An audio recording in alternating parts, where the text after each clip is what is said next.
മുത്തശ്ശി മോളെ mock happy birthday മോളെ. വാമനെ. ഹാപ്പി ബർത്ത്ഡേ മോളെ. Thank you. വീട്ടിൽ വെച്ച് ബർത്ത്ഡേ ഫംഗ്ഷൻ നടത്തണ്ടെന്ന് വിചാരിച്ചത് കേക്ക് കട്ടിയുമ്പോഴും ഒരു ചില കരച്ചിൽ നിങ്ങൾ കാണേണ്ടി വരും. എന്റെ കെട്ടിയോളെ അത് ഒഴിവാക്കാനാ ഇവിടെ വെച്ച് കേക്ക് മുറിച്ചാൽ മതി എന്ന് ഞാൻ പറഞ്ഞേ. കരുണയുടെ അമ്മ വന്നില്ലേ? അതെന്തിനാ അവള് വരുന്നേ? അവളെ വിളിച്ചില്ല. പ്രതാപൻ പറഞ്ഞ പോലെ അവക്ക് ഏതു നേരം ലക്ഷ്മി ലക്ഷ്മി എന്ന് വിളിച്ച് കരയാനേ നേരമുള്ളൂ. അതുകൊണ്ട് ഇതുപോലെ സന്തോഷിക്കുന്ന സമയത്തൊക്കെ അവളെ ഒഴിവാക്കുന്നതാണ് മോനെ നല്ലത്. പിന്നെ അവള് വരുവാണെന്നുണ്ടെങ്കിൽ ഇവിടെ ആരും തല്ലി ഓടിക്കാനൊന്നും പോകുന്നില്ല. അത് തന്നെ. അല്ല, കണ്ണേട്ടനോടും ഏട്ടത്തിയോടും ഇങ്ങോട്ട് വരാൻ ഞാൻ പറഞ്ഞിട്ടുണ്ട്. അതെന്തിനാ അവര് വരുന്നേ? മോളുടെ അമ്മയെ പോലെ തന്നെയാണ് അവരും. ഇവിടെ നമ്മുടെ സന്തോഷത്തിൽ പുറമെ അവരൊക്കെ ചിരിച്ചിരുന്നാലും ഉള്ളിൻ്റെ ഉള്ളിൽ വലിയ വിഷമായിരിക്കും മോനെ, അല്ലേ അമ്മേ? അത് പിന്നെ പറയണോ പ്രതാപ? ആ, എന്തായാലും ആദ്യത്തെ വിരുന്നിന് അവരിവിടെ വന്നായിരുന്നല്ലോ. പിന്നെ ഇടയ്ക്കും മുറയ്ക്കും ഒക്കെ അവരിങ്ങോട്ട് വരേണ്ട കാര്യം എന്താ മോളെ? ഇത്തവണ വിളിച്ചതേ മനഃപൂർവ്വ. ഏ?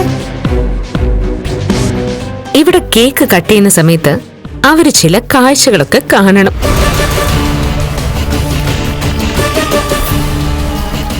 എന്റെ ഉണ്ണിയണ്ണ അത്ര മോശക്കാരനല്ലെന്നും ഭാര്യയും ഭർത്താവും അറിയണം. പ്രത്യേകിച്ച് അയാള് വല്യേട്ടൻ ചമഞ്ഞിരിക്കുന്ന കാലിന് സ്വാധീനം ഇല്ലാത്ത ആള്. അപ്പോ എന്തോ തീരുമാനിച്ച് ഉറപ്പിച്ചിട്ടാണല്ലോ മോള് വന്നിരിക്കുന്നേ. അതെ മുത്തശ്ശി. എന്റെ ഉണ്ണിയേട്ടനെ നിങ്ങളൊക്കെ കരുതുന്ന പോലെ അത്ര നിസ്സാരക്കാരനൊന്നും അല്ല. അത് പിന്നെ ഞങ്ങളുടെ ഉണ്ണിക്കുട്ടനെ കുറിച്ച് ഞങ്ങൾക്ക് അറിയത്തില്ലേ? മോന് മൂത്തവരെയൊക്കെ വലിയ ബഹുമാനമാ. അതുകൊണ്ടാ കണ്ണനെ മോൻ അനുസരിക്കുന്നത്. എന്ന് വെച്ച് അവൻ കൂടുതൽ വലിയ ഇടങ്ങൾ വെച്ചാലേ മോൻ ചിലപ്പോ മോന്റെ തനി സ്വഭാവം അങ്ങ് പുറത്തെടുക്കും. അപ്പോഴേ ഇന്നവരെ എങ്ങനെയാ മോള് ഞെട്ടിക്കാൻ പോകുന്നേ? അതൊക്കെ വഴിയെ മുത്തശ്ശിക്ക് മനസ്സിലായിക്കോളൂ.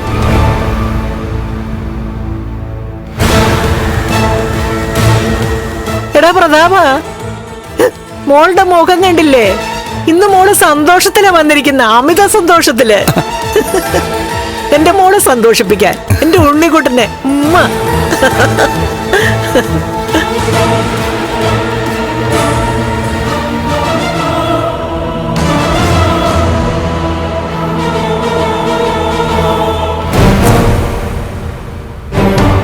എന്റെ ദൈവമേ, അവര് വാങ്ങിത്തന്ന സ്വർണ്ണ നെക്ലസ് കണ്ടിട്ടാ അവൾ അഹങ്കരിക്കുന്നത്.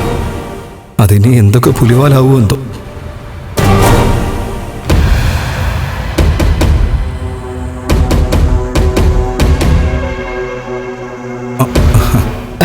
മോൻ എന്തോ ഈ ആലോചിക്കുന്നേ? ഒന്നുമില്ല. ഒന്നും ഉണ്ടാവരുത് മോനെ. ഈ വീൽ ചെയറിലിരുന്ന് വീമ്പ് പറയാനല്ലാതെ നിന്റെ ഏട്ടനെ കൊണ്ട് ഒന്നിനും കൊള്ളൂല. നീ പിടിച്ചൊരു തള്ളു കൊടുത്താലേ അവനും അവന്റെ വീൽ ചെയറോടെ വന്ന് ഉരുണ്ട് വീഴത്തേ ഉള്ളൂ.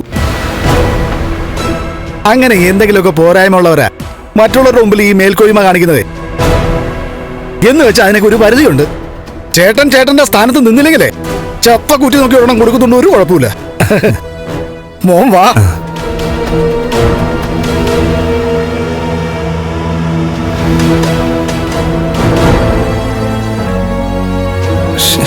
ആലോചിച്ചുകൊണ്ട് നിൽക്കാതെ വാ മോനെ.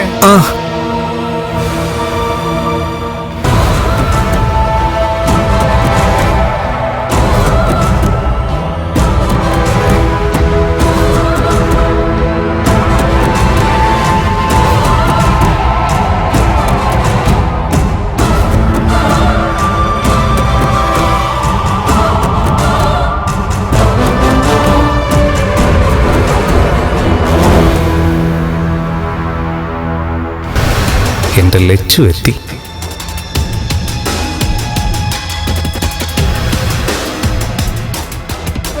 ഞാൻ സാഗറിന് ഒരു ജോഡി ഡ്രസ്സ് വാങ്ങിയിട്ടുണ്ട്. അയ്യോ, അത് വേണ്ടായിരുന്നു മാഡം. സാഗറിന്റെ കഥകളൊക്കെ കേട്ടപ്പോ സത്യം പറഞ്ഞ എനിക്ക് സാഗറിനോടുള്ള സ്നേഹം കൂടി. അതുകൊണ്ട് തന്നെയാ കരുണയ്ക്ക് ഡ്രസ്സ് എടുത്ത കൂടെ സാഗറിനും വാങ്ങിയത്.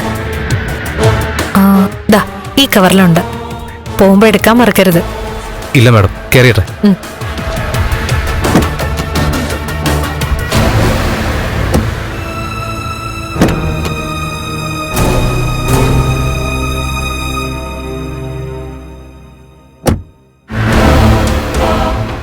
മാഡത്തിന്റെ സിമ്പതി പിടിച്ചു പറ്റാനല്ല ഞാൻ എൻ്റെ കഴിഞ്ഞകാല കഥകൾ പറഞ്ഞേ. ഇതുവരെ സാഗറൊന്നും പറഞ്ഞില്ലല്ലോ. അത് പറയാനുള്ള സാഹചര്യം വന്നപ്പോഴല്ലേ പറഞ്ഞത്. പോവാം മാഡം. ശരി. ഏറ്റു എൻ്റെ കള്ളക്കഥ അവളുടെ ചങ്കിലാ പതിച്ചത്. വണ്ടിയെടുക്ക്.